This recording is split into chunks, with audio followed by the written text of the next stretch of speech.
Masechet Sukkah Daf Lamed Gimel, on va commencer par Lamed Bet Amoud Bet, la Mishnah qui est en bas de la page. Hadas Hagazul Ve'ayavesh Pasul Shel Ashera Veshel Ir Anidahat Pasul Niktam Rosho Nifretsu Alav O Shayu Anavav Merubot Me'alav Pasul Ve'im Mi'atan Kasher Ve'en Mema'atin Beyom Tov. Le début du Pérek a traité du sujet du Lulav. Dans cette Mishnah, on va étudier la halachot du Hadas, la Mishnah suivante, Arava, et ensuite le Etrog. Et Rashi avait expliqué pourquoi est-ce qu'on avait besoin de séparer cela en 4 Mishnayot. A priori, il y a énormément de halachot qui sont communes, telles que Lulav, Agazul, Vayavesh, Pasul, Shel Ashera, Veshel Indachat, Pasul, Niktam Rosho, Nifretsu Alav, Pasul. Donc c'est pareil. Alors pourquoi est-ce que on a mis ça dans des Mishnayot séparément? C'est parce qu'il y a tout de même des halachot qui sont spécifiques à chaque espèce et qui n'ont rien à voir avec l'autre espèce. Comme par exemple, Ayu Anavav Merubot Me'alav. Ça n'a rien à voir avec le Lulav. Donc il fallait faire une étude spéciale pour chaque espèce. Alors là, on va étudier d'une Mishnah à l'autre le din du Hadas. Premier halacha, Hadas Agazul, un Hadas qui a été volé, donc une branche de myrte, Vayavesh, ou desséchée, Pasoul, elle est inapte à la mitzvah. Shel Ashera, Veshel Ir Anidahat, Pasoul. Ou bien si c'est un Hadas qui a poussé sur un arbre de Ashera, qui a été idolâtré. Et comme la Gemara l'a déjà dit, qu'il s'agit ici de Ashera des Moshe, des arbres de Ashera qui se trouvaient en Eretz Israël au moment de la conquête d'Eretz Israël, après que Moshe Rabbeinu et Niftar, et Yoshua ben Nun a pris la relève, et quand il a conquis Eretz Israël, il avait la mitzvah de Va'asherehem tisrefun ba'esh. Et puisque cet arbre-là est destiné à être brûlé, automatiquement, on considère comme si ce Hadas est déjà brûlé. Donc il n'a pas le shirour, katute miktat shiroureh. Le Hadas, il doit mesurer au moins 3 tfahim, 3 fois la largeur du poing. S'il est considéré virtuellement comme brûlé, donc il n'a pas le shirour.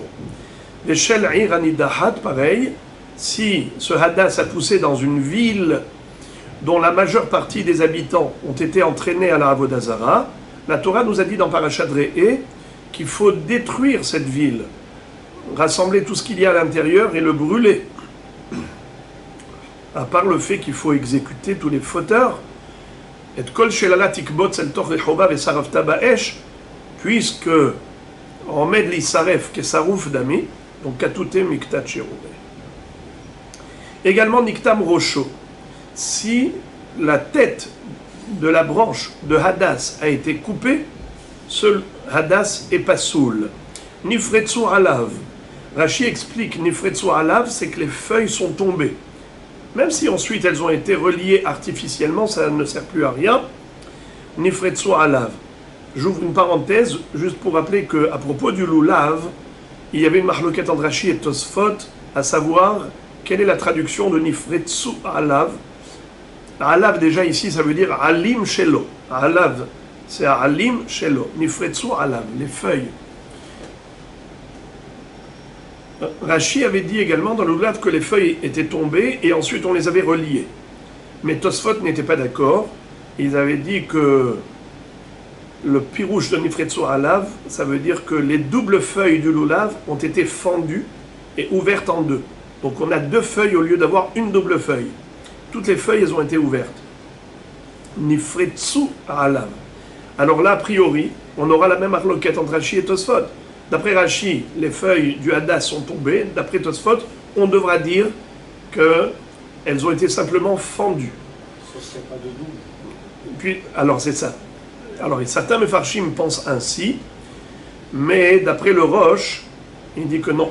Même Tosfot, qui là-bas, à propos du Lulav, on dit ce qu'ils ont dit, mais à propos du Hadas, ils sont d'accord avec Rashi que Nifretsu alav, c'est qu'elles sont tombées, puisqu'il n'y a pas de double feuille dans le Hadas. Et même si elles ont été fendues, les feuilles, elles ne sont pas le Hadass n'est pas Passoul pour autant.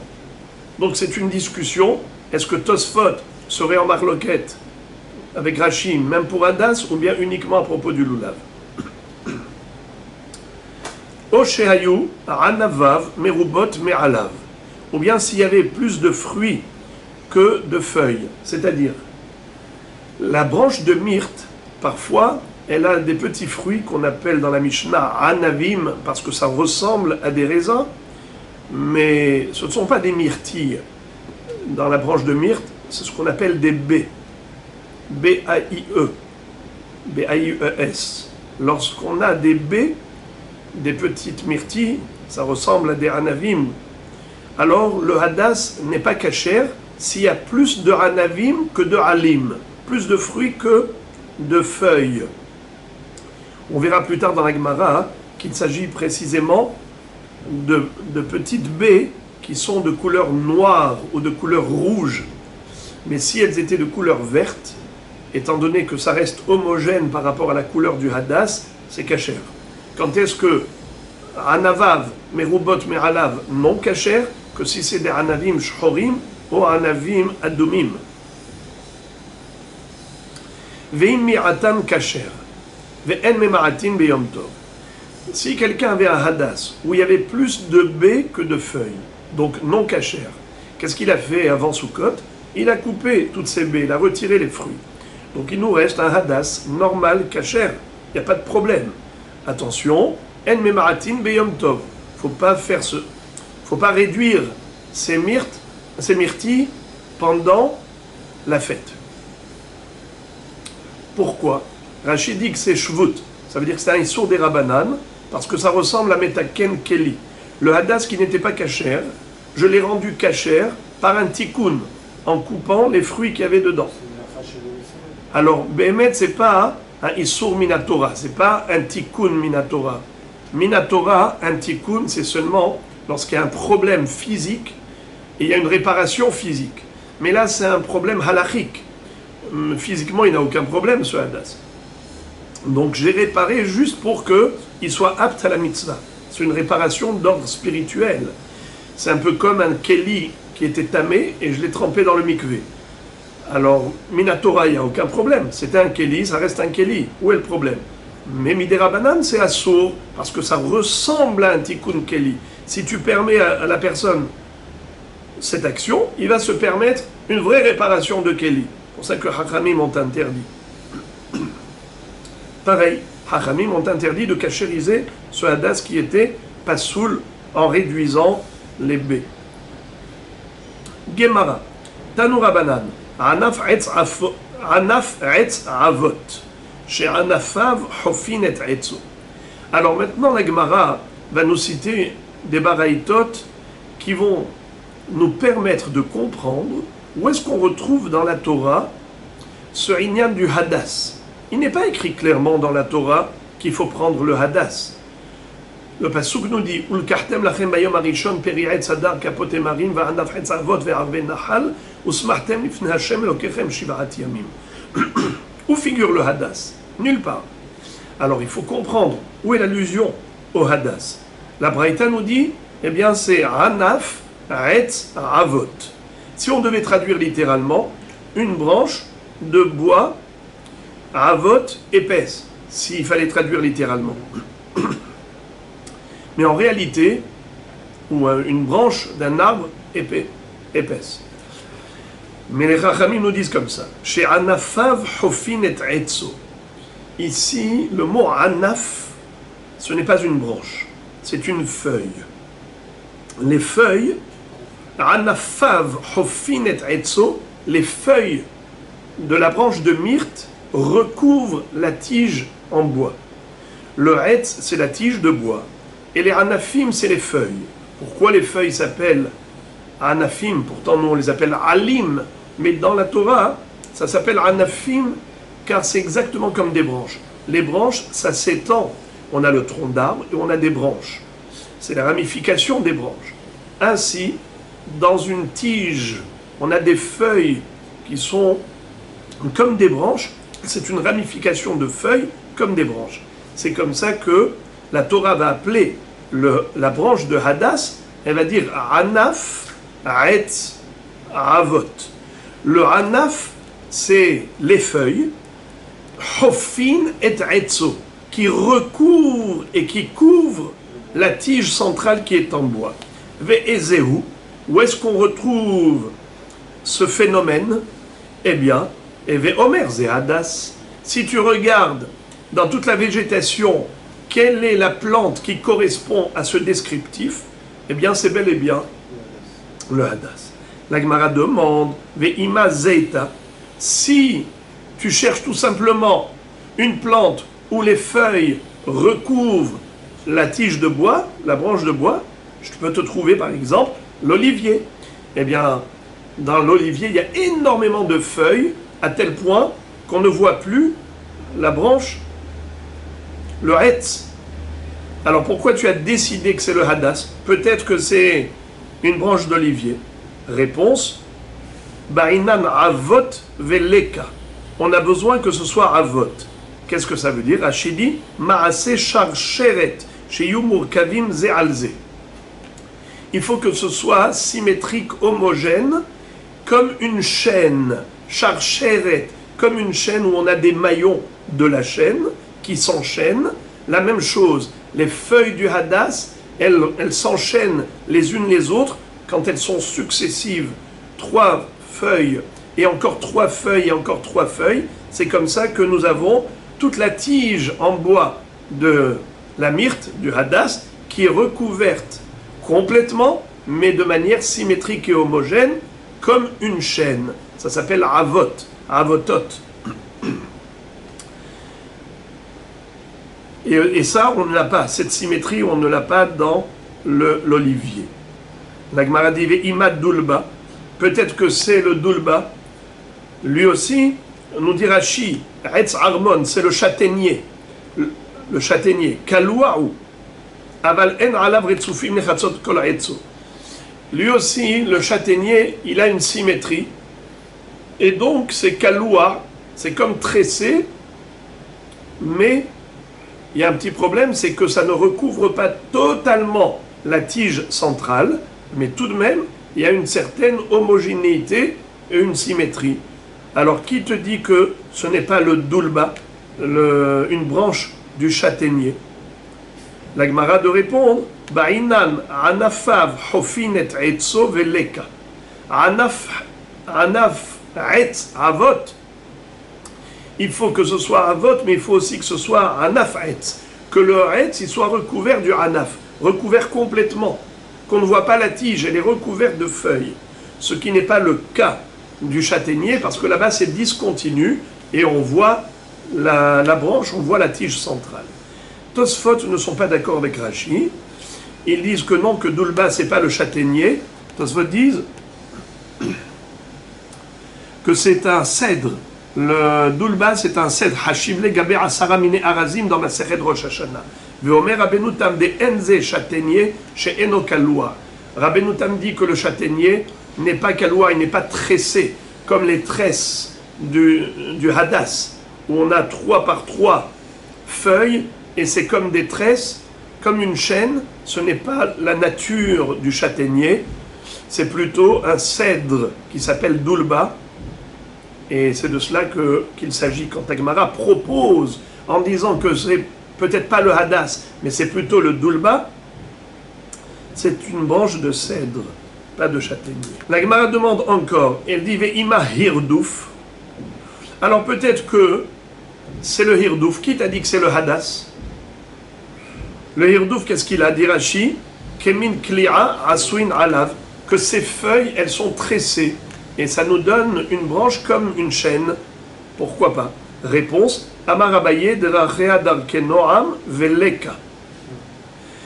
Étant donné que le hirdouf, il y a des épines, comme dit Rashi, c'est plein d'épines qui blessent les mains. Donc, de ce fait, ce n'est pas de Rachea d'Arkenoam. La Torah, toutes ces voies sont des voies de paix, des chemins de plaisance. Ce n'est pas possible que la Torah nous demande de prendre en main une branche pleine d'épines pour se blesser la main. Rava Amar Me'acha, ha'emet ve'ashalom ehavu. Aimer la paix, aimer la vérité, C'est-à-dire que dans la Torah, c'est une vérité de paix, et c'est une paix de vérité, dans le sens où on a le shalom et le emet. Or ici, c'est pas du shalom si tu prends le hirdouf et que tu te blesses les mains. Rashi dit que la différence entre Abaye et Rava, c'est que Abaye a parlé de la blessure des mains, et Rava a parlé du poison. Que le hirdouf, c'est, comme ça dit Rashi, que c'est du poison même pour les animaux. Ha'emet ve'ashalom ehavu ve'ze'eno lo emet ve'lo shalom she'u asui lesam mavet. Tosfot n'est pas d'accord avec Rashi. Il dit que ici on ne parle pas de ce fameux hirdoufani qui est du poison. Dans Masechet Hulin, en effet, on a parlé de cela. Tosfot disent que non, qu'on parle ici du hirdouf. D'ailleurs, il peut être même mangé en tant que maror. Simplement, c'est qu'il a des épines. Et Rava a cité un autre passouk que Abaye, mais pour dire la même chose, qu'il est impossible que la Torah nous demande de prendre le hirdouf qui est plein d'épines, parce qu'après on va se blesser. Or la Torah, ses chemins sont des chemins de paix, Drachea Darkenoa Bechonol Tivotea Shalom, ou bien un autre passouk dans Zecharia, Ha'emet ve'ashalom ehavu. Simplement chacun a cité un autre passouk, mais c'est pour le même objectif, c'est de dire que la Torah ne va pas nous demander de nous blesser les mains. Et non pas que c'est du poison comme le hirdoufani. Pour Tosfot, il y a hirdoufani, il y a hirdouf, à ne pas confondre, comme Rashi, d'après Tosfot, Rashi a confondu le hirdouf avec le hirdoufani. Alors la Gemara demande, non, pardon, alors on a compris.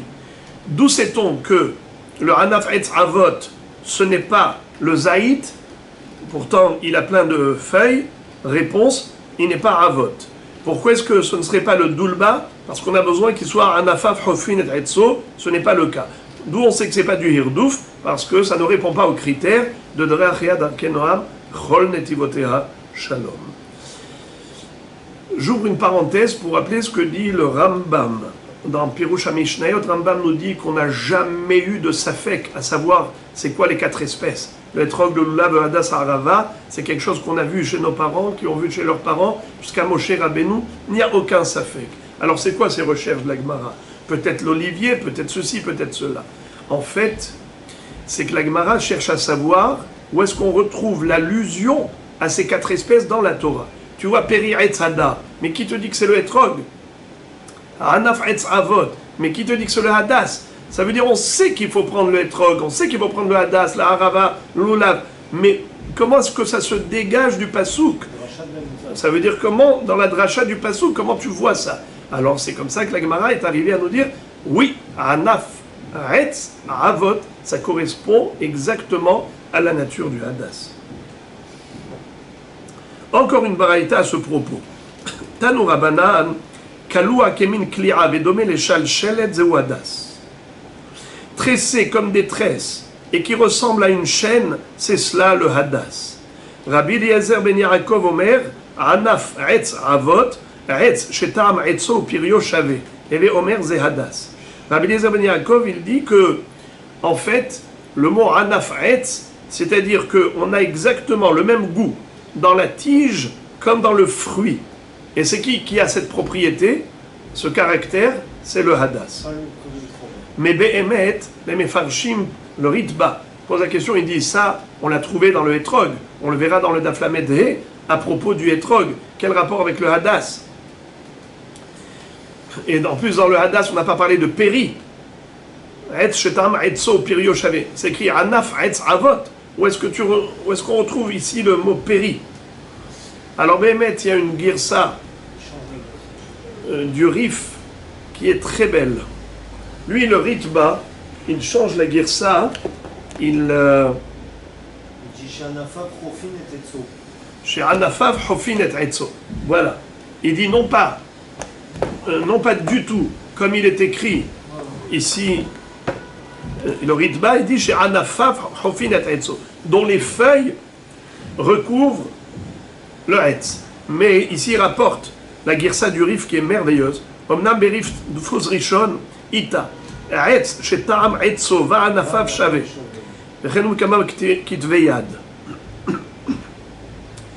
Alors, Il dit c'est les feuilles et la tige qui ont le même goût.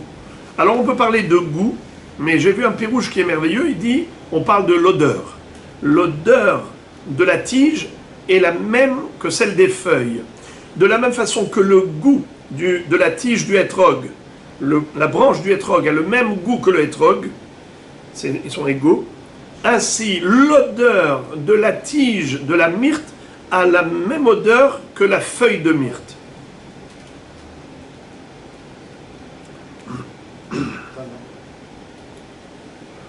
Ok. Tana, Braïta, Etz avot kasher, Veshe'eno avot pasoul. Si le hadas, il est avot, il est kasher. S'il n'est pas avot, il est pasoul. La Gemara demande, Chidame avot, qu'est-ce que ça veut dire avot? Amarav Yehuda vehu dekaimet tlata tlata tarfe bekina. Il faut qu'il y ait 3 feuilles dans chaque nid. Kina, c'est un ken. En hébreu, kan, c'est un nid. Il faut qu'il y ait 3 feuilles dans chaque nid sur toute la longueur du hadas. Alors, que veut dire ken? On a dit un nid. D'après Rashi, Rashi dit Shlosha alim beken ehad yotzim mitoch oketz ehad. De la même racine, de la même source, de la même racine, sortent les 3 feuilles. C'est le pirouche d'après Rashi. Le même point de départ. Le même point de départ. Tosfot ne sont pas d'accord. Tosfot disent que c'est très peu probable de trouver des hadassim comme ceux-là, où les 3 feuilles sortent de la même racine, du même point de départ. C'est très rare de trouver des hadassim comme ça. Alors, Tosfot disent que Behadkina, ça veut dire de la même ligne, sur le même niveau. Au même niveau, on a les 3 feuilles, mais elles ne sortent pas forcément du même roquette. Exactement, c'est ça la halakha, et ce que nous avons aujourd'hui. Rav Kahana marafilut revehad. Rav Kahana dit que même si on n'a pas 3 feuilles au même niveau, même si on a 2 feuilles au même niveau et une 3e feuille qui est en décalé, c'est kasher. Comme ça dit Rashi, Shne alim be'oketz ehad ve'ale ehad milemata ve'ole ve'rochev ala shnaim. La feuille d'en dessous chevauche les 2 supérieurs, c'est tout de même kasher. Ravaha bere de Rava mehader atre behad ho'il venafak mimpoume de Rav Kahana. Ravaha, le fils de Rava, quand il allait acheter l'herba minime, il cherchait un hadas, justement, où les 3 feuilles n'étaient pas sur la même ligne, il voulait que ce soit 2 au même niveau et la 3e en décalé, parce que c'est sorti de la bouche de Rav Kahana. Puisque Rav Kahana, ce gadol, a dit que c'est kasher, il a dit je veux prendre comme ce qu'il a dit. Amar le mar barami mar le Ravashi, Abba le haou hadas shote karele. Mar, le fils de Amimar, a dit à Ravashi, mon papa, il qualifiait ce hadas de shoté, hadas shoté, en disant qu'il n'est pas kasher. Quand il est en décalé, c'est un hadas qui n'est pas normal, c'est un défaut, et donc il est pasoul. Et c'est ça la halakha. La halakha, elle est que on ne prend pas un hadas où les feuilles sont en décalé. Il faut que les 3 feuilles soient au même niveau. Tanu Rabanan, Nashru Rov Ala Venishtayru Bo Mi'ut Kasher. La Braïta nous enseigne que si la majorité des feuilles du hadas sont tombées et il ne reste plus qu'une minorité de feuilles, le hadas est tout de même kasher, ou bilvat shete avot o kayemet, à condition qu'il reste à avot. La Gemara dit Hagufa kashia. Tu te contredis. Amart nashrurov alav kasher. Tu as dit que même si la majorité des feuilles sont tombées, tout de même sont kasher. Ça veut dire quoi? Imaginons que j'ai une tige. J'avais 3 feuilles dans chaque ligne. Et toute la tige était recouverte de ces feuilles avec un avot comme une chaîne qui s'enchaînait. Et là maintenant tu me dis que 2 sur 3 feuilles sont tombées. Donc 2 sur 3 feuilles, la majorité on a dit. La majorité c'est 2 sur 3. Alors toutes les feuilles, toutes les lignes de feuilles, on a 2 sur 3 qui sont tombées. Qu'est-ce qui reste? Dans chaque ligne, une feuille. Comment il peut être avot? Il n'y a pas de chaîne, il n'y a pas de couverture. Alors il lui dit Amar Abaye mishkahatla be'asa mitzra'a. Dekaime shiv'a shiv'a behadkina. Dechinatre arba'a pashuleut lata. Eh bien, Abaye nous dit que on peut retrouver un avot, même si la majorité des feuilles sont tombées, si il s'agissait d'un hadas mitzra'a. Qu'est-ce que ça veut dire un hadas, une myrte mitzra'a? Rachid donne deux pirouchim. Soit hadas mitzri, un hadas d'origine égyptienne. Ils avaient 7 feuilles. Et donc, même si la majorité tombe, 4 sur 7, c'est la majorité, il ne reste plus que 3 feuilles, eh bien il reste avot, donc il est kasher. Ou bien, hadas mitzra'a, ça veut dire un hadas qui pousse sur le metzar. Metzar, ça veut dire la frontière. Les hadassim qui poussent au milieu, elles sont des hadassim qui sont étouffés, n'ont que 3 feuilles. Mais les hadassim qui poussent dans les frontières du champ, étant donné qu'ils ont de la place pour évoluer, alors ils ont beaucoup plus de feuilles que les hadassim du milieu du champ.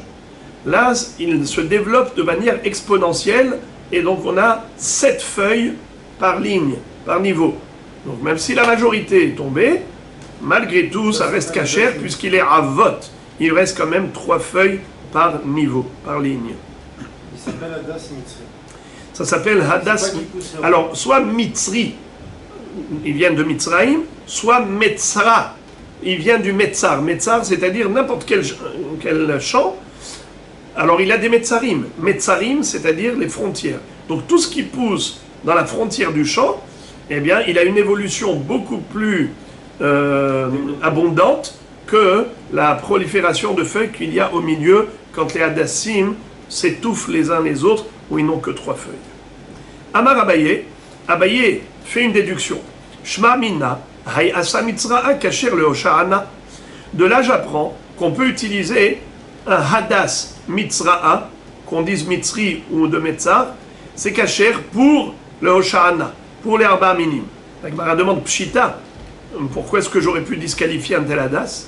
Réponse, ma ou detema, tu aurais pu croire. Oh, il veit le shem levai, l'homme mitkeshar, puisque ça a un surnom. Ça s'appelle hadas mitzri. Alors j'aurais pu croire qu'il n'est pas kasher, puisque on a hadas et on a hadas mitzri ou hadas mitzra. Étant donné qu'il a un surnom, alors peut-être qu'il ne correspond pas au hadas authentique de la mitzvah. Et bien c'est ça le ridouche, c'est qu'il est kasher. Kamash marlan. La Gemara demande veima achinami, mais peut-être qu'en effet il n'est pas kasher, puisqu'il a un surnom qui nous permet de dire qu'il est kasher. Réponse. Etz avot amara hamanam nikol makom. La Torah n'a pas dit hadas. La Torah a dit anaf etz avot. Donc si le hadas répond à ces critères, il est avot, ma'abaria.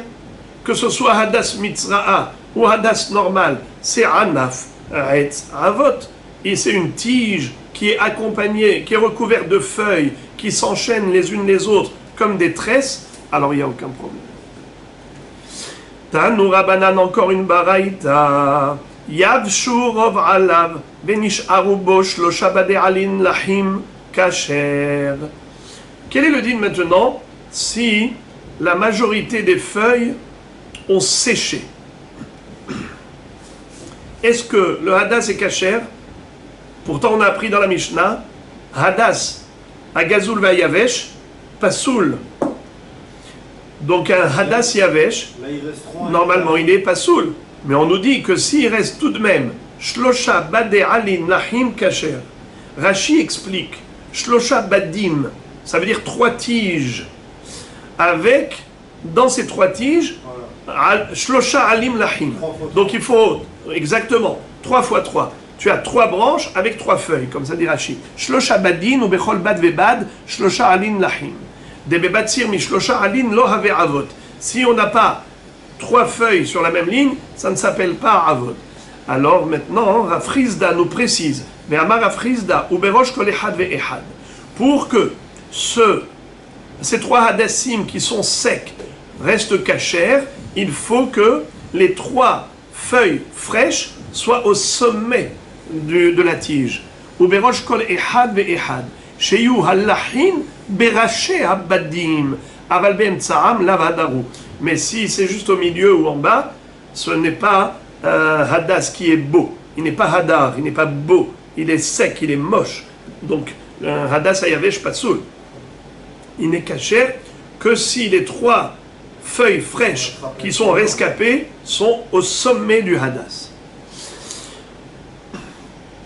Niktam Rosho. On a appris dans la Mishnah que si la tête du hadas a été coupée, il n'est pas kasher. Tane Ola bar Hinena. Ola bar Hinena nous cite une baraïta. Niktam Rosho ve'alta botemara kasher. Qu'est-ce que ça veut dire? Parfois, il y a une récupération du hadas. Le hadas lui-même, même si la tête a été coupée, avec le temps, il y a de la sève qui monte dans la tige, même si la tige elle était déjà déracinée, déjà coupée du sol. Eh bien, il va y avoir comme une sorte de chapeau qui va se former et qui va germer au sommet de la tige qui était coupée. Ça donne une sorte de fruit, comme si c'était une tmara, comme une date, une forme de date qui a poussé. Eh bien, étant donné que ce chapeau-là va corriger la coupure du hadas, le hadas qui n'était pas kasher est devenu kasher grâce à cette temara. Reprenons. Niktam Rosho, la tête du hadas a été coupée, Ve'al tabo temara kasher. Et voilà qu'il y a une temara, maintenant c'est kasher. Ba'er Rabbi Irmia, Niktam Rosho me'erev yom tov, Ve'al tabo temara biyom tov. Mahu. Yesh dehu yetzen mitzvot olo. Rabbi Irmia se pose la question suivante. Il dit, si tout cela s'est passé avant Yom Tov, c'est sûr qu'il n'y a pas de problème. Le hadas n'était pas soul, il est devenu kasher avant Yom Tov, on l'a utilisé pendant Yom Tov, il n'y a aucun problème. Mais quel est le din si on avait déjà fabriqué le bouquet? On avait déjà fait le eged. On a réuni les 3 espèces, on les a attachées ensemble. Mais le hadas, à ce moment-là, il n'était pas kasher. Quand Yom Tov est rentré, le hadas était encore avec la tête coupée. La nuit a passé, et le matin de Yom Tov, on voit hadas kasher.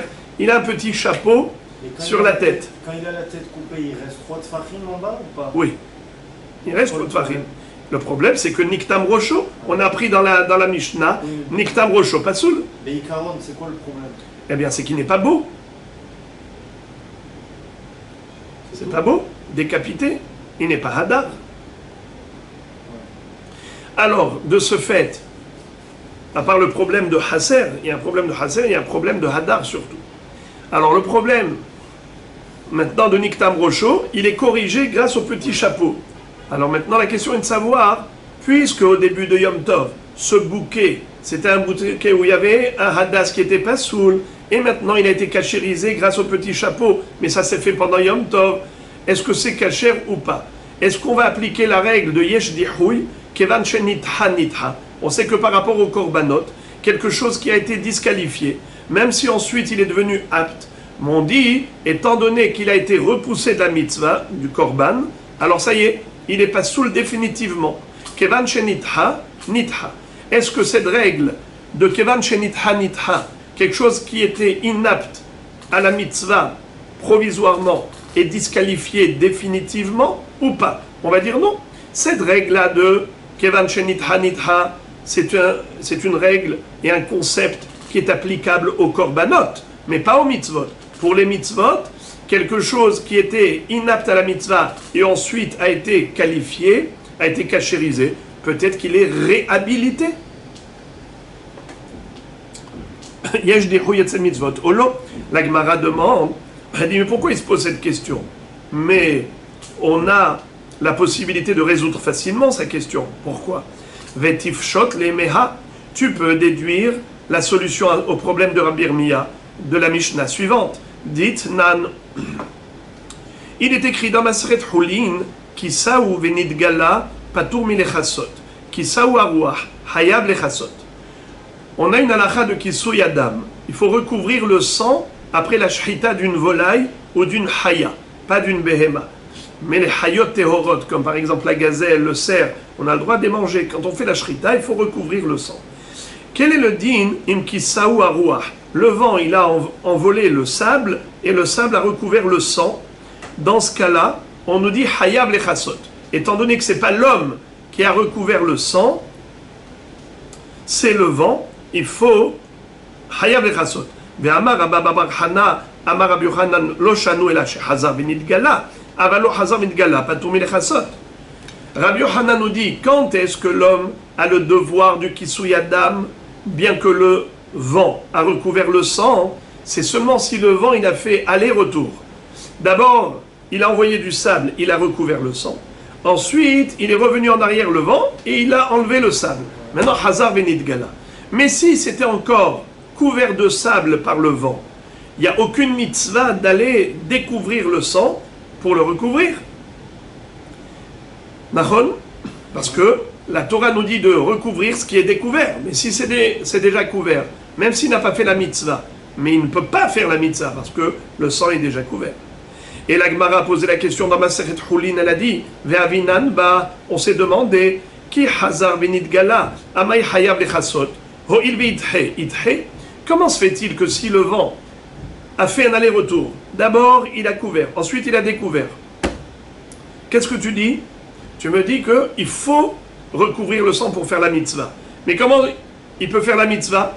Si tu me dis que yesh dihu yetzel mitzvot, une mitzvah qui a été repoussée, elle était inapte, l'objet était inapte à la mitzvah, même si ensuite l'objet finalement a été qualifié, normalement il devrait être inapte à la mitzvah, puisqu'il a été disqualifié provisoirement, il doit rester disqualifié définitivement. Kevan shenitha nitha. Pourquoi on ne dit pas ça?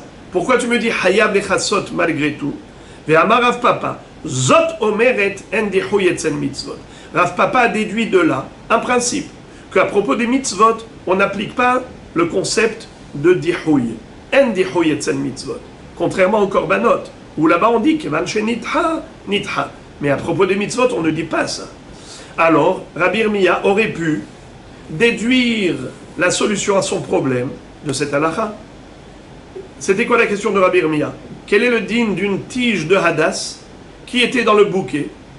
Pendant Yom Tov, il y a eu une témara qui a poussé un petit chapeau au-dessus du Hadass. C'est sûr que le Hadass est kasher. On ne dit pas que Kevan Shenitha Nitha. Même si à l'entrée du Yom Tov, il n'était pas encore kasher. C'est pas pour autant que je vais dire qu'il va rester non kasher, même si la petite mara a poussé au-dessus. Endihu yetzel mitzvot, comme pour Kisui Adam. Pourquoi Rabbi Irmia n'a pas dit la même chose? Rabbi Irmia va te dire, des Rav Papa Goufa mi ba'yale, mi pshat pachitle de endihu yetzel mitzvot, loshna la kula ve loshna la humra. Odinman sapuke me sapkale, la humra amrinan, la kula la amrinan. Qu'est-ce que ça veut dire? Rabbi Irmia te dit, moi je pense que le Tana qui a imposé le Kisui Adam, même lorsque le sang était couvert provisoirement et ensuite par le sable, par le vent a recouvert le sang de sable. Après le vent a découvert le sang. Qu'est-ce que tu dis? Hayav lechasot. De là tu veux déduire que endihu yetzel mitzvot. De là tu veux déduire qu'un objet qui était inapte à la mitzvah pendant un certain temps, si après il est devenu apte, on doit tout de même faire la mitzvah et on ne dit pas yesh dihu yetzel mitzvot. On ne dit pas kevan shenitha nitha. Ça, ce n'est pas une preuve, car yachol liyot que le Tana, il a un safek. Est-ce que yesh dihu yetzel mitzvot ou en dihu yetzel mitzvot? Comme il a un safek, qu'est-ce qu'on fait? Safek de oraita, la humra. C'est pour ça qu'il t'a dit hayab lechasot et adam, pas avec certitude, mais par safek. Puisque le Tana lui-même, il avait un safek. Est-ce que yesh dihu yo en dihu yetzel mitzvot? Alors il te dit safek de oraita, la humra. Alors tu es hayab lechasot. Mais à propos du Hadass, c'est une kula. Si tu dis en dihu yetzel mitzvot, tu vas autoriser de prendre le Hadass qui au début du Yom Tov n'était pas kasher, et pendant Yom Tov il y a une tmara qui a poussé, tu vas l'utiliser ce Hadass, c'est une kula. Peut-être que le Tana lui-même, il a un safek, est-ce que yesh dihu yetzel mitzvot ou en dihu? Le même safek de Rabbi Irmia, même le Tana il peut l'avoir. Donc à propos de Kisui Adam, il t'a dit tu es hayav la humra, mais c'est pas pour autant qu'il va te permettre la kula. Au contraire, safek d'oraita la humra, et tu prends pas ce Hadass. Donc, Teko. La Gemara est restée avec un safek par rapport à la question de Rabbi Irmia. La Gemara propose de dire que peut-être ce safek de Rabbi Irmia, on peut le résoudre en disant que c'est une mahloket tanaïm. Lima ketanae. Avar veliktan pasoul. Divrei Rabbi Elazar ben Tzadok. La hachamim marchirim. Qu'est-ce que ça veut dire? Quel est le din d'un hadas où il y a beaucoup de fruits? Il y a beaucoup de myrtilles, de baies. Ces hanavim là, on a déjà dit que c'est pas kasher s'il y a plus de hanavim que de feuilles. Mais s'il les a coupés avant Yom Tov, kasher. Quel est le din maintenant si un homme a pris un hadas où il y avait plus de hanavim que de feuilles qui n'étaient pas kasher et il a fait un bouquet avant Yom Tov et maintenant c'est Yom Tov? Est-ce qu'on a le droit de couper bichlal les hanavim? On a déjà vu dans la Mishnah que c'est assour. En memaratin beyom tov. Ça ressemble à un tikkun keli, hachamim ont interdit. Imaginons que ce monsieur-là, il a transgressé le issour des Rabbanan et il a coupé les fruits. Ou bien, il ne savait pas que c'était assour, il a commis une erreur. Maintenant, ce hadas est kasher ou pas kasher? A priori, il est kasher puisque maintenant, ça y est, il n'y a plus aucun problème, il n'y a que des feuilles, il n'y a plus de fruits. Eh bien, pourtant, c'est une mahloket. Rabbi Elazar bar Tzadok, Omer, pasoul. Hachamim disent kasher. La Gemara dit a priori, la mahloket entre eux, c'est la mahloket qu'on vient de voir. Est-ce que yesh dihu yetzen mitzvot ou en dihu yetzen mitzvot? Puisque ce monsieur, au moment où il a fait le eged et Yom Tov est rentré, on a maintenant un hadas qui n'est pas kasher. Il est dahouy, il est repoussé de la mitzvah. Et voilà que maintenant, il lui a coupé les hanavim. Il a rendu apte à la mitzvah. Alors celui qui dit pas kasher, parce qu'il pense que yesh dihu yetzen mitzvot, Rabbi Elazar bar Tzadok a dit pasoul, parce qu'il pense que kevan shenitha, nitha. Mais hachamim qui ont dit kasher, parce qu'ils pensent que en dihu yetzen mitzvot. Même si au début c'était inapte, mais maintenant que c'est apte à la mitzvah, alors ça a été réhabilité. Donc tu vois que le safek de Rabbi Irmia, c'est répondu facilement, c'est la mahloket entre les Tanaïm. Alors la Gemara nous dit que pour penser que leur mahloket, elle dépend de cette svara, ha'im yesh dihuy ou en dihuy, il a fallu supposer, savoir, les hachamim du Bet HaMidrash ont supposé, découlé alma lulav en tsarich eged, que d'après tout le monde, le lulav n'a pas besoin d'être attaché. Et même si tu vas me dire que il faut faire un bouquet de lulav, hadas et arava, lo yalfinan lulav misuka, dirtivba ta'aseh velo mina asui. On ne compare pas le lulav à la souka par rapport au din de ta'aseh velo mina asui. Ça, Rabotai, je ne vais pas l'expliquer tout de suite. Je vais à l'essentiel. Et après, dans la réfutation d'Agmara, on va expliquer ces deux phrases-là. D'abord, on arrive à l'essentiel. C'est quoi le point de chute? Maïlav beha kamefalge. A priori, c'est en cela que discutent ces Tanaïm. Man de pasal savar amrinan yeshdihu yetzen mitzvot. Rabbi Elazar bar Tzadok qui a dit que ce hadas n'est pas kasher, bien qu'il ait coupé les fruits, les hanavim. Pourquoi? Parce que yeshdihu yetzen mitzvot. Puisqu'à l'entrée de Yom Tov, il était inapte à la mitzvah. Alors même si après il lui a coupé les fruits, et qu'a priori il est apte, non, c'est fini. Oman des marchir, mais les hachamim qui disent que c'est kasher, ça va lo amrinan yeshdeho yetzen mitzvot. Hachamim pensent que, en effet, on peut réhabiliter un hadas qui était non kasher au début de Yom Tov, malgré tout, puisque maintenant il lui a coupé les hanavim, et bien voilà, maintenant il est kasher. Alors a priori, pourquoi Rabbi Irmia n'a pas résolu son problème à partir de cette mahloket? La Gemara dit, là, on n'est pas obligé de dire que le débat entre Rabbi Elazar bar Tzadok et Chachamim est basé sur cette question, est-ce que yesh dihuy ou en dihuy yetzen mitzvot? Dès que les alma lo amrinan yesh dihuy yetzen mitzvot. D'après tout le monde, on ne dit pas que yesh dihuy yetzen mitzvot comme pour les korbanot. Ça veut dire en dihuy yetzen mitzvot. Même si au début c'était inapte, mais ça peut être requalifié. Alors pourquoi est-ce qu'ici ils sont en mahloket? Première explication possible, Hacha bemilaf lulav misuka kamefalge. Mor savar yalfinan lulav misuka. Ou mor savar lo yalfinan lulav misuka. Le premier compare lulav à la souka. Et comme pour la souka, il y a un digne de ta'aseh velomina asui, ainsi pour le lulav. À propos de la souka, il est écrit Hagasukot ta'aseh lecha shiv'at yamim. Tu dois te faire une souka pour 7 jours. Et Hachamim nous disent ta'aseh velomina asui. Quand tu construis une souka, elle doit être cachère depuis le début. Mais si tu as construit une souka qui n'était pas cachère et ensuite tu l'as cachérisée indirectement, elle reste pas soule définitivement. Exemple, d'après Shmuel, quelqu'un qui va mettre des branches d'arbres sur le toit de la souka. Ça veut dire il a un arbre, il construit sa souka sous l'arbre. Et donc il a des branches d'arbres. C'est pas cachère parce que c'est mechoubar la karka. Lui, qu'est-ce qu'il fait? Il prend une scie et il coupe les branches. C'est trop tard. Cette souka n'est pas cachère. Pourquoi? Ta'aseh velo min asui. Quand il avait fait la souka, elle n'était pas cachère. Qu'est-ce qu'il faut faire? Il faut soulever les branches et les remettre. Mais juste les couper à la racine pour que ce soit un scar talouche, c'est trop tard. Ta'aseh velo min asui. Eh bien, la même chose pour le lulav. C'est quoi la racia du lulav?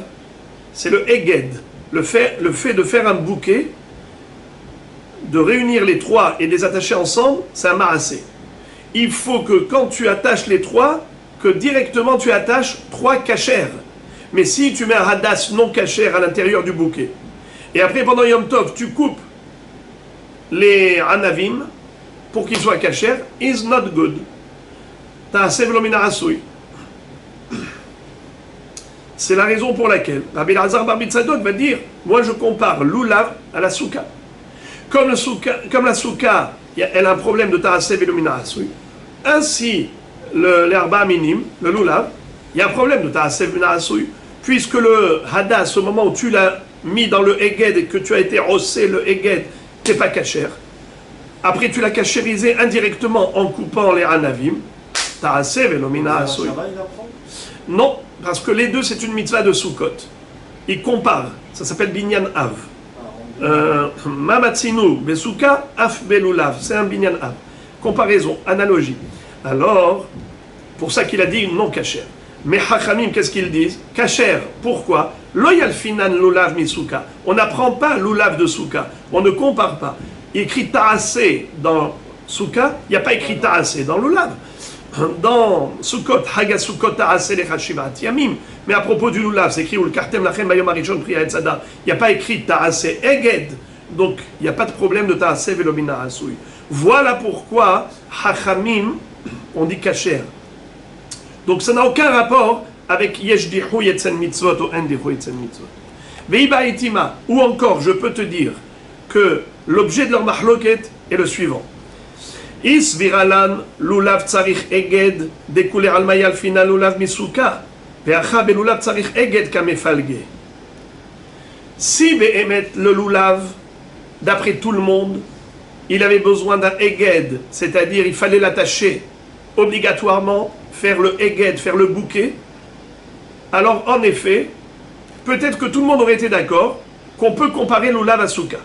Et de la même façon que pour Souka, il y a un problème de ta'aseh velo min asui, ainsi pour lulav, on aurait dit ta'aseh velo min asui. Par comparaison. Mais étant donné que, bichlal, où est-ce qu'il est écrit qu'il faut faire eged dans Souka, dans lulav, pardon? Il n'y a pas écrit. Alors, ben, mettez une mahloket. On va voir tout de suite la mahloket entre Rabbi Yehuda et Chachamim. Est-ce que lulav tsarich eged ou pas? Rabbi Elazar bar Tzadok, lui, pense comme Rabbi Yehuda que lulav tsarich eged. Et c'est la raison pour laquelle il dit si lulav tsarich eged, alors il faut un marassé. Et s'il faut un marassé, il faut faire un marassé kasher et pas un marassé bepsoul. Parce que sinon, il y a un problème de ta'aseh velo min asui. Parce qu'il compare lulav à souka. Comme pour souka, il y a un problème de ta'aseh velo min asui, ainsi pour lulav. Mais Hachamim, pourquoi ils disent kasher? Parce qu'ils disent il n'y a même pas de marassé dans le lulav. S'il y avait un marassé à faire dans le lulav, si lulav tsarich eged, alors ils auraient dit oui, le lulav est comparable à la souka. Ta'aseh velo min asui. Mais eux, ils pensent que Bichlal, le Lulav, l'autre Sarich Eged. Et puisque le Lulav, l'autre Sarich Eged, donc il n'y a aucun problème de Ta'asev Lomina Asui. Et la Gemara nous dit que leur mahloket pourrait dépendre de la mahloket suivante.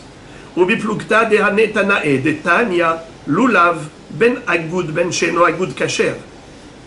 La Braïta nous dit, d'après Tanakama, que le Lulav, qu'il soit attaché avec les autres espèces, faire un Eged avec le Hadas et Arava, si qu'il soit Agoud ou qu'il ne soit pas Agoud, même si tu ne les as pas attachés pour que ça forme un bouquet, c'est Kacher. Rabbi Yehuda Omer Agoud Kacher, chez Eno Agoud Pasoul. Rabbi Yehuda exige que ce soit un bouquet. Si tu n'as pas attaché ensemble les trois espèces, c'est Pasoul.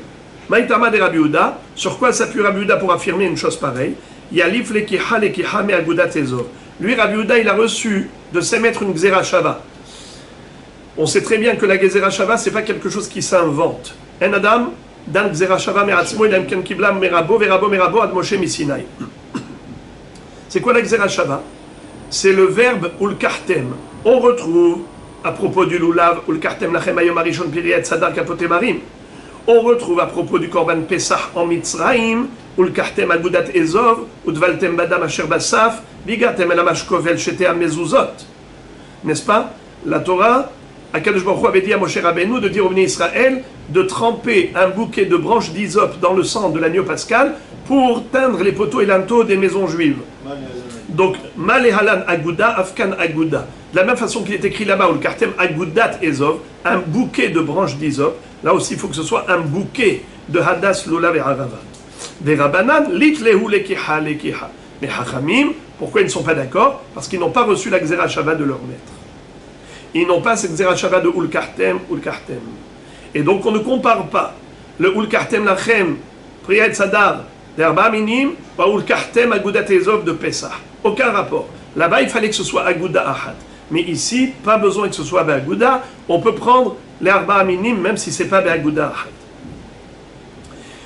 Voilà donc comment la Gemara a réfuté cette proposition de dire que la mahloket entre Rabbi Elazar bar Tzadok et Hachamim, c'est la mahloket à savoir est-ce que yesh dichou yetzel mitzvot ou en dichou yetzel mitzvot.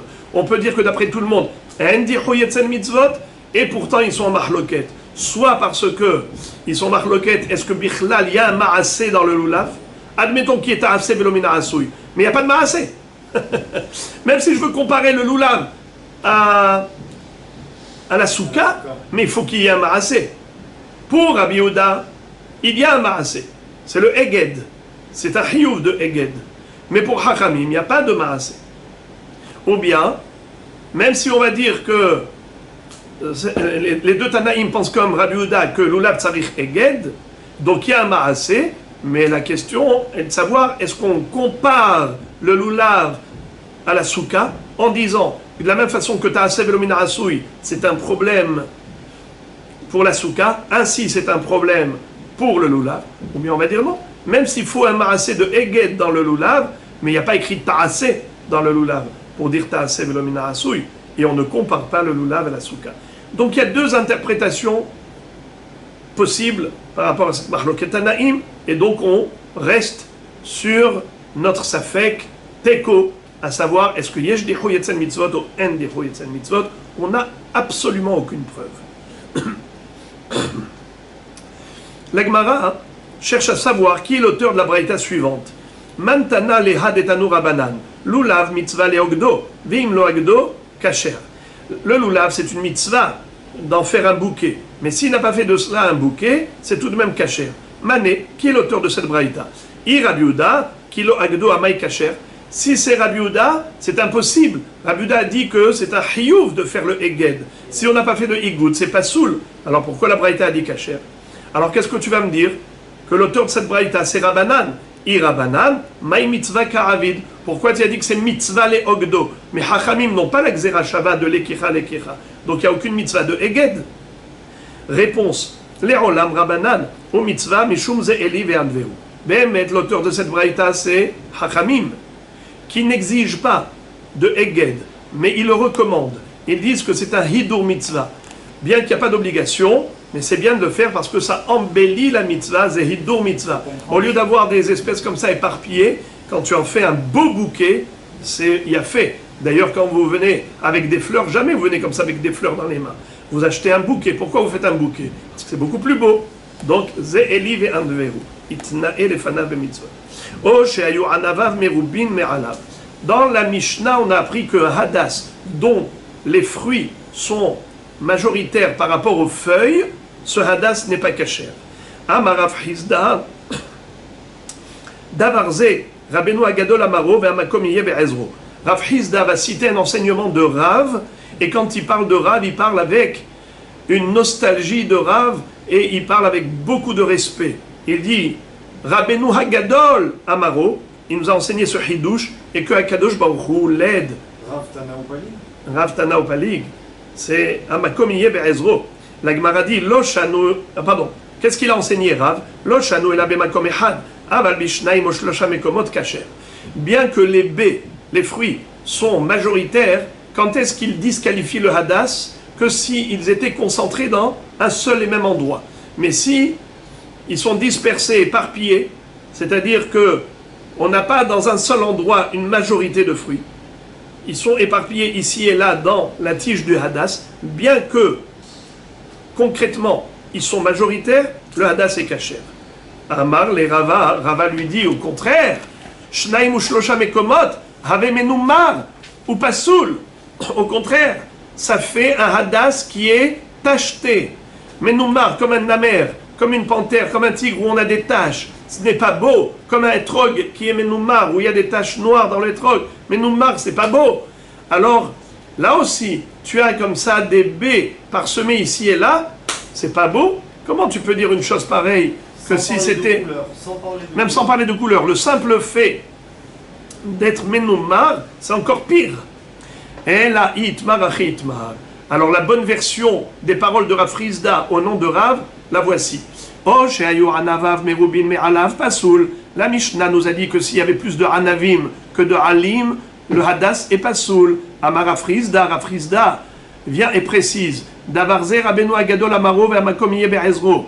Voici un enseignement de notre grand maître Rav, et que Dieu l'aide. Qu'est-ce qu'il a dit? Lo shanu ela anavav shechorot, aval anavav yerukot, mine de hadasu vekacher.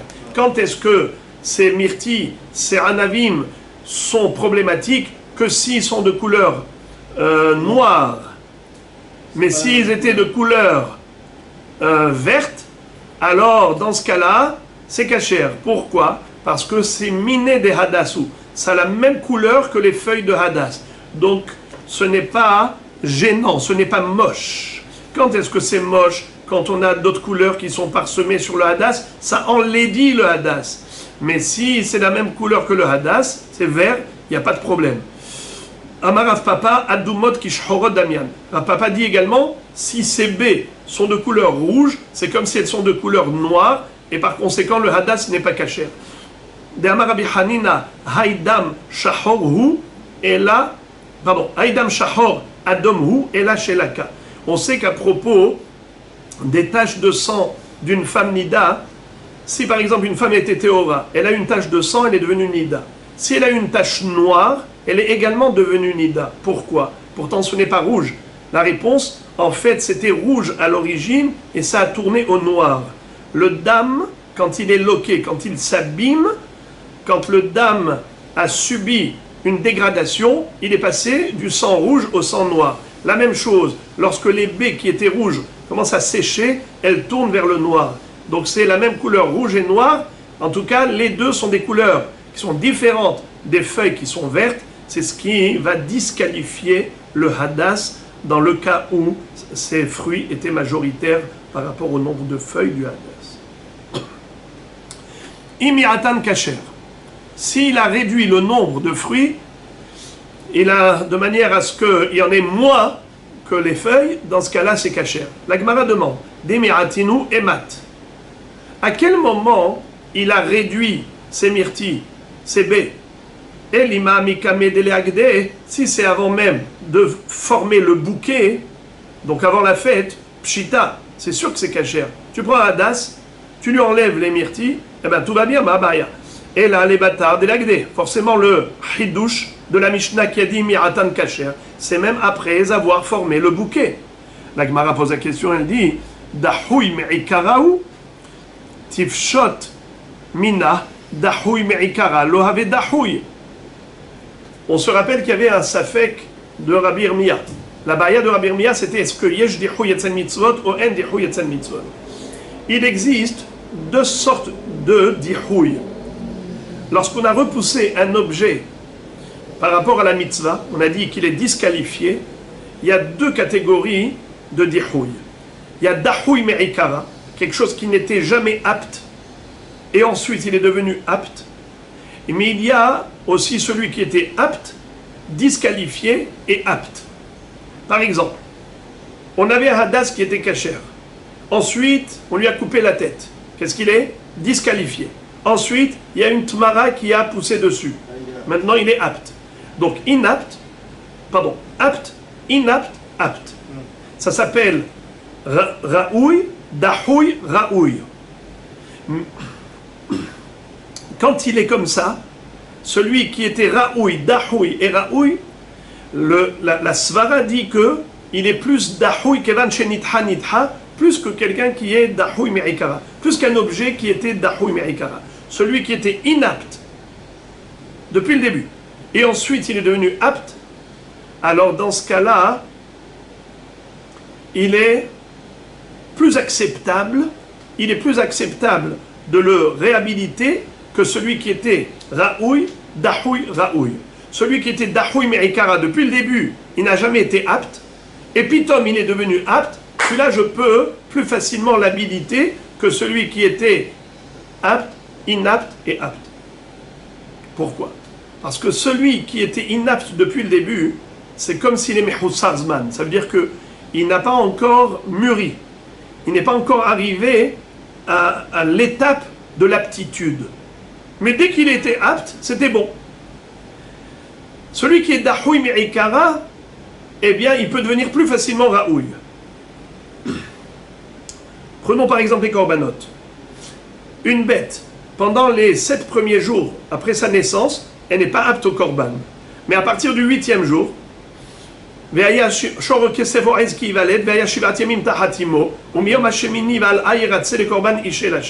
vois que pendant 7 jours, il était inapte. Mais une fois qu'il est devenu apte, ça y est, c'est bon.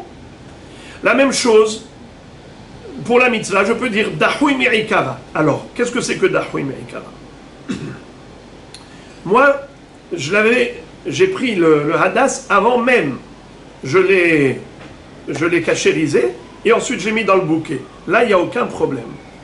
Mais, imiratan kacher, demaratinu imat, elima mikame de l'agde pshita, et là, les bâtards de l'agde, dahoui me'ikarahu.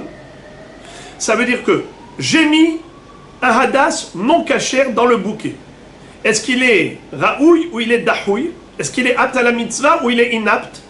Il est inapte, puisque j'ai mis dans le bouquet un hadas avec beaucoup plus de fruits que de feuilles. Donc il est inapte. Ensuite, qu'est-ce que j'ai fait? J'ai pris un couteau, j'ai coupé les fruits. Très bien. Donc maintenant, il était dahoui, maintenant il est raoui. La Mishnah, qu'est-ce qu'elle me dit? Kasher. A priori, elle parle de ce cas. Donc je peux déduire de là que dahoui me'ikara, lo have dahoui, un objet qui était inapte à la mitzvah au début, depuis le début, et après je l'ai réhabilité, eh bien en effet, il est requalifié. Et donc on peut au moins résoudre une partie du safek de Rabbi Irmia. Non pas dans raoui, dahoui, raoui, mais au moins dans dahoui me'ikara, et harkar, raoui. La Gemara dit non, ce n'est pas une preuve. Les olam batar de agde, vekasavar eged azmana be'almahu, be'azmana be'alma lavklomu.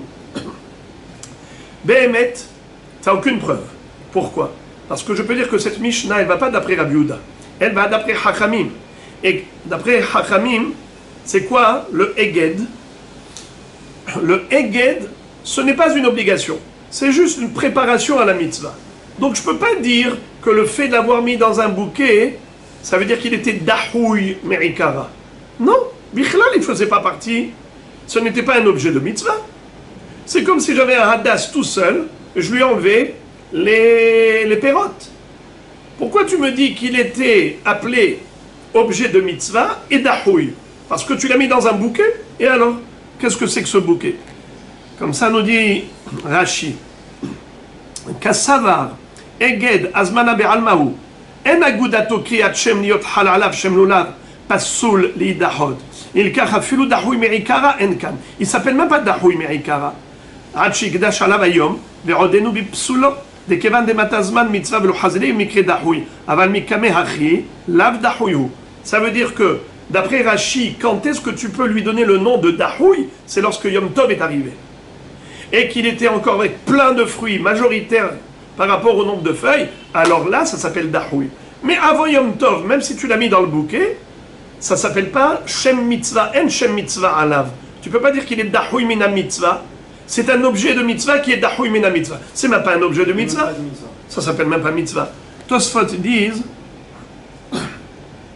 les olam batar d'aglam kassavar eged azmana be'almahu. Zo gersa de contraste. Ve'itzfarim degar c'est de kassavar lulav en tzarich eged. Ve'im timtze lomar tzarich eged azmana be'almahu. Ve'lo itachen klal. Di tzarich eged im ken mifse mishum ta'asel min ha'asui. Et al final lulav misuka. Tosfot disent que non, c'est sûr qu'ici on ne parle pas d'après Rabbi Yehuda qui dit que lulav tzarich eged. Parce que si tu dis que lulav tzarich eged, d'après Rabbi Yehuda, c'est sûr que ça lui donne un nom de mitzvah. C'est pas stam azmana be'almahu. Donc ici on parle d'après Chachamim qui disent que on n'a pas besoin de eged. Ve'en memaratin be'yom tov. La Mishnah nous a dit qu'on n'a pas le droit de couper les fruits qui se trouvent dans le hadas, les baies de la branche de myrte, même si elles sont plus nombreuses, donc le hadas n'est pas cachère. Tu n'as pas le droit de cachériser le hadas en coupant les myrtilles, en coupant les baies. La Gemara dit ha'avar beliktan mai cachère. A priori, c'est seulement les khatrila qui n'a pas le droit. La Mishnah nous a dit en memaratin beyom tov, mais nous a pas dit que si Bedi Avad il a coupé les myrtilles, ça reste pas soul. Elle a dit c'est pas soul avec les myrtilles et on n'a pas le droit de couper pendant Yom Tov. Mais Bedi Avad, s'il les a coupés ces fruits pendant Yom Tov, il a transgressé le Issour des Rabbanan. Bedi Avad, a posteriori, le hadas est tout de même kasher. Question des ashur emat. On parle des hadas qui a des baies, qui a des fruits qui sont noirs, puisque c'est que comme ça que, au noir ou rouge, qu'on dit que le hadas n'est pas cachère, car si c'était des fruits qui étaient verts, il n'y a pas de problème. Si on va dire que les fruits étaient ont noirci depuis avant Yom Tov, dahoui me'ikaraou, tifshot mina dahoui me'ikara de lo ave dahoui. Alors dans ce cas-là, on revient encore une fois à la même question de Rabbi Irmia. Est-ce que yesh dihoui ou en dihoui etzen mitzvot? Tu peux déduire de là, au moins, la moitié du safek. Que quand c'est dahoui me'ikara, c'est pas un problème. La preuve, c'est qu'ici, ça a noirci depuis avant Yom Tov. Donc lorsque Yom Tov est arrivé, il y avait ici des raisins, comment on appelle ça, des anavim shchorot. Il y avait des baies qui étaient noires. Et donc le hadas était pas soul pendant Yom Tov, pendant la nuit de Yom Tov. S'il a coupé, c'est et donc c'est dahoui. Et après ça, s'il a coupé, c'est kasher. Donc tu vois que tu peux kashériser ce qui était dahoui, me'ikara. Donc on ne dit pas kevan shenitha nitha, au moins lorsque c'est dahoui me'ikara. Alors la Gemara nous dit non, ce n'est pas une preuve. Ce n'est pas une preuve. Pourquoi? Et là, des laves des ashur beyom tov. On peut dire que behemet, c'est au début de Yom Tov, c'était encore des fruits verts. Ensuite, ils ont noirci pendant Yom Tov. Et après ça, il les a coupés pendant Yom Tov. Alors regardez ça. Nir'e venitheu. Alors là, c'est, comment ça s'appelle? Raoui, dahoui, raoui. Au début de Yom Tov, c'était un hadas kasher, parce que même si les fruits étaient majoritaires, mais ils étaient de couleur verte, donc kasher. Ensuite, les fruits ont noirci, donc pasoul. Ensuite, il les a coupés, donc kasher. Raoui, dahoui, raoui. Donc apparemment, nir'e venitheu, shmamina, nir'e venithé, hoser venir'e, Donc on a résolu le problème de Rabbi Yirmiyah. Est-ce que yesh dichou yetzen mitzvot? Oui ou non? De là on voit que en dichou yetzen mitzvot. La Gemara dit ce n'est pas une preuve. Lo, les olam de ashur me'ikara. Bémet, on peut dire que c'était shahor déjà avant Yom Tov. Donc depuis le début de Yom Tov, ce hadas n'était pas caché. Dahui me'ikara de lo ave dahui tifshot mina. Aval nir'e benitche vechozer venir'e lo tifshot. En effet, la Gemara arrive à la conclusion comme quoi on peut au moins résoudre la moitié du safek de Rabbi Yirmiyah. Haïm yesh dichouy etzel mitzvot, oui ou non? Alors on n'a pas de preuve dans le cas où c'est raouy, dahouy et raouy. Quand il était nir'e, venithe, est-ce que choser venir'e, oui ou non? Ça on n'a pas de preuve. Mais on a au moins une preuve pour dahouy me'ikara. Celui qui était dahouy me'ikara et ensuite nir'e, c'est sûr qu'il est raouy, choser venir'e. Donc on a au moins solutionné la moitié du safek de Rabbi Yirmiyah. Et maintenant les amis, il faut se concentrer par rapport à ce qu'on va étudier Be'ezrat Hashem. Tanu Rabanan, en memaratin be Yom Tov. On n'a pas le droit pendant Yom Tov de réduire les fruits du hadas. Mishum Rabbi Elazar bar Shimon Amrou. Faut pas dire Rabbi Eliezer, faut dire Rabbi Elazar bar Shimon. On parle ici de Rabbi Shimon bar Yochai. Mishum Rabbi Elazar bar Shimon Amrou memaratin. Rabbi Elazar dit qu'on a le droit, même pendant Yom Tov, de couper les fruits majoritaires du hadas. Question, comment il peut permettre Ve'akametaken mana bi Yom Tov, mais tu répares pendant Yom Tov le keli? Amar Ravashi kegon shel liktan la achila. Ravashi dit qu'on parle du cas où il a été melaket la achila. En fait, ce n'était pas dans l'intention de cachériser le hadas, c'était dans l'intention de manger les fruits.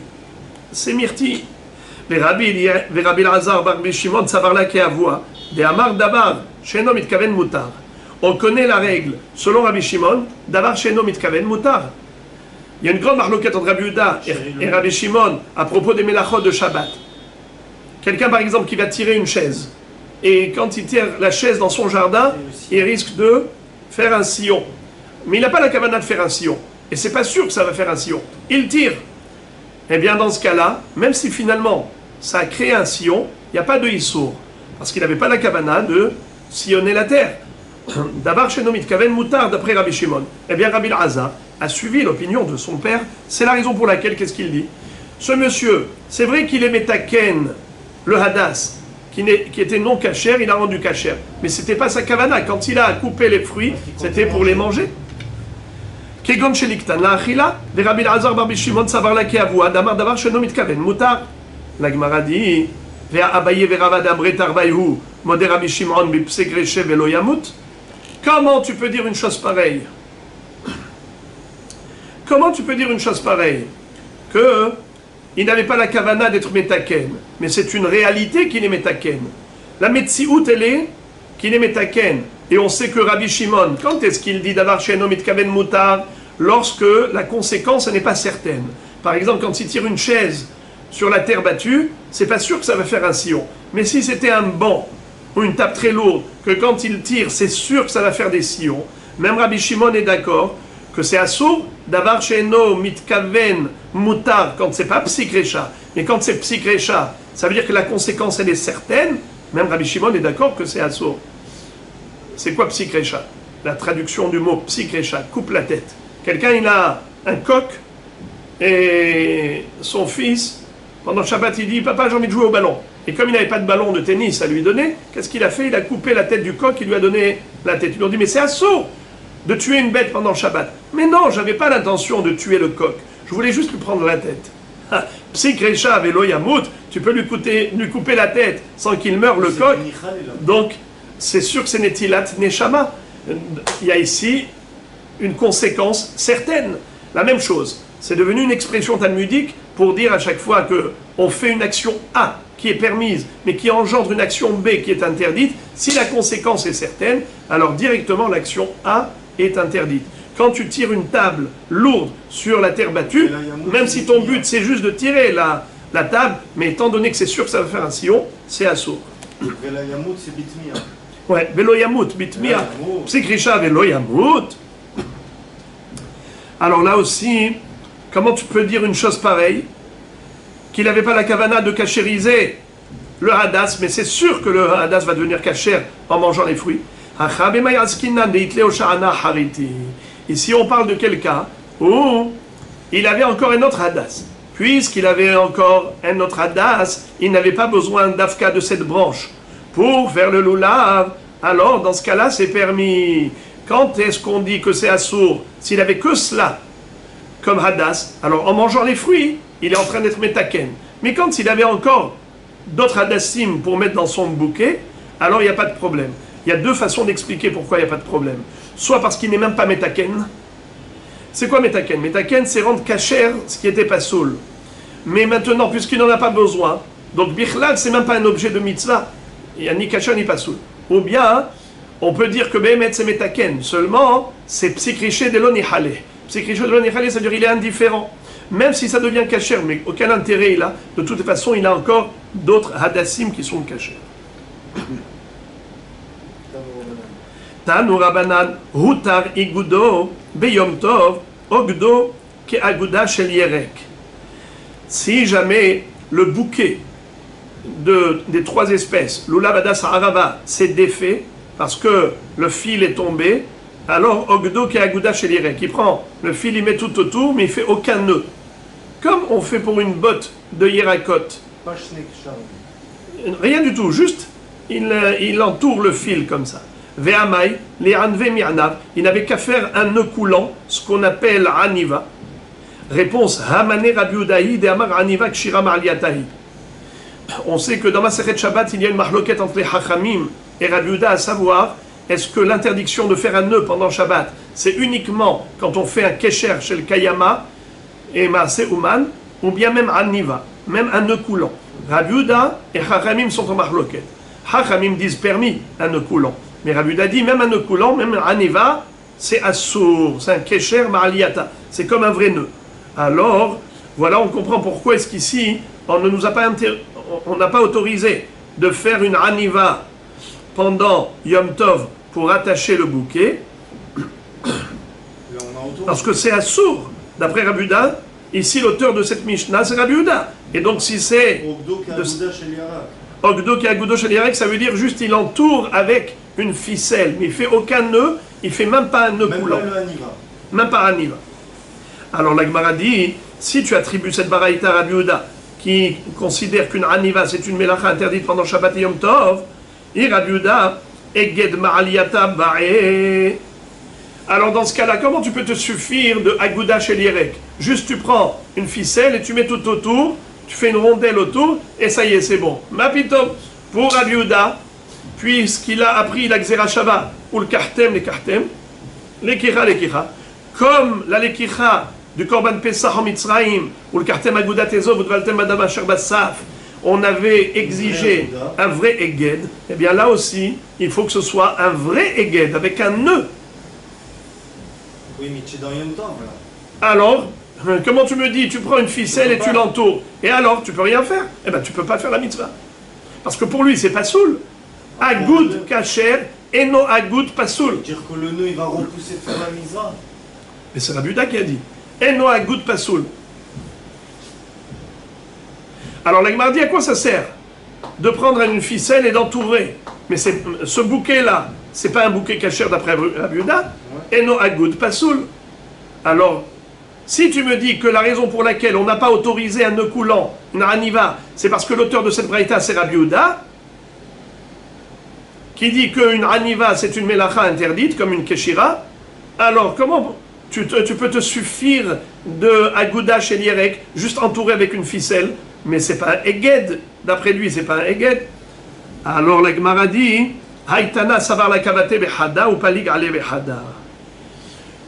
Lui, d'une part, il pense, comme Rabbi Uda, que la aniva, elle est interdite pendant Shabbat, et donc c'est considéré une melacha. Mais d'autre part, palig ale belulav. Qu'est-ce qu'il pense? Dit Rashi, des en tsarich eged. Il pense que le lulav n'a pas besoin de eged. Shamainan meacha, de bainan belulav kesher gamour, shekshor shne rashi eged, והאוגדן כאגודה של ירד, לאו אגודה הוא, ואפילו רבנן דפליגי עלי דרבי יהודה, ואמרי לולב שאינו אגוד כשר, מודו דמצווה לאוגדו. Donc en tout cas, ça veut dire que Béhémet, le loulav n'a pas besoin de eged d'après lui, parce qu'il pense comme Hachamim, mais juste pour le hidur mitzvah, c'est bon de l'entourer d'une, comment on appelle ça, d'un fil pour que ça paraisse, comme il a dit, Ogdo bikricha be'alma, ikrocha eged saviv, bithov rosho betocha kerech, kemoshe ogdim agodat yerek. Ça veut dire que l'extrémité de la ficelle, il la met à l'intérieur. Ça s'appelle kricha. Juste tu as mis autour et tu as mis l'extrémité à l'intérieur, comme si c'était une botte de légumes. Donc voilà comment la Gemara a réussi à trouver un compromis pour comprendre cette baraïta. C'est le Tana de cette baraïta qui a dit juste Ogdo ke Aguda shel Yerek, parce que dans l'absolu, il n'exige pas du tout un Eged, contrairement à Rabbi Yehuda qui exige, mais d'autre part, il interdit de faire une Aniva, parce qu'il pense comme Rabbi Yehuda à propos des Melachot de Shabbat, comme quoi une Aniva, c'est une Melacha interdite comme une Keshira. Voilà donc pour les dinim de Hadas.